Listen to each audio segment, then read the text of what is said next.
Circuitos de corriente continua. Primera parte. Sabemos que en un circuito se establece una corriente eléctrica cuando es cerrado e incluye por lo menos una fuente de energía eléctrica o fuente electromotriz. La unidad de la FEM es el volt, medido en el Sistema Internacional de Unidades.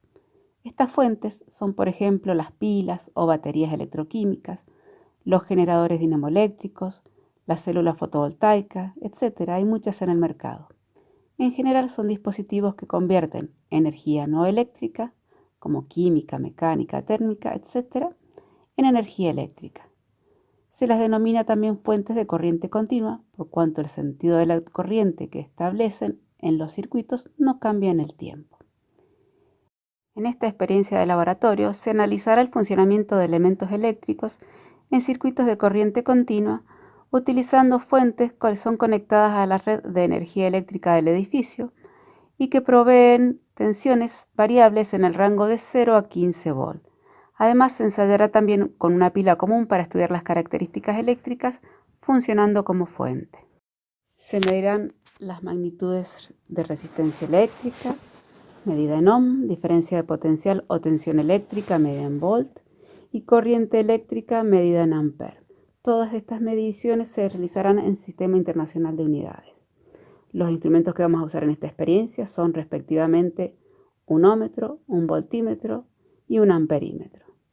Normalmente estas tres mediciones se realizan con un multímetro o tester, que va a ser del tipo analógico, es decir, con escala y aguja, o bien uno digital, con indicación de los valores en pantalla con 3 o 4 dígitos.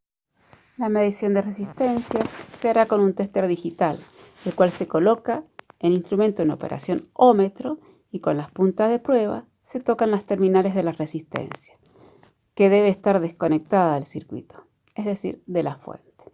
La indicación en la pantalla digital nos brinda directamente el valor de la resistencia. Para la medición de corriente que circula por un conductor, usaremos un tester y se selecciona su función como amperímetro. Se abre el circuito en el punto de medición y se conecta el instrumento restableciendo con este la continuidad del circuito.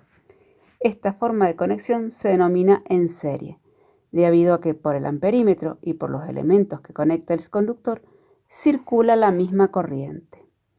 La apertura del circuito para conectar el amperímetro debe realizarse sin corriente en el conductor, o sea, abriendo previamente la llave o interruptor de comando general.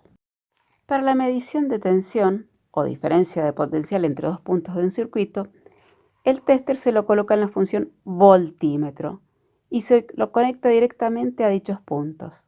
Esta forma de conexión se llama en paralelo, por cuanto el voltímetro y los elementos del circuito existente entre dichos puntos quedan conectados a la misma tensión. Es decir, que existen más de un camino conductor.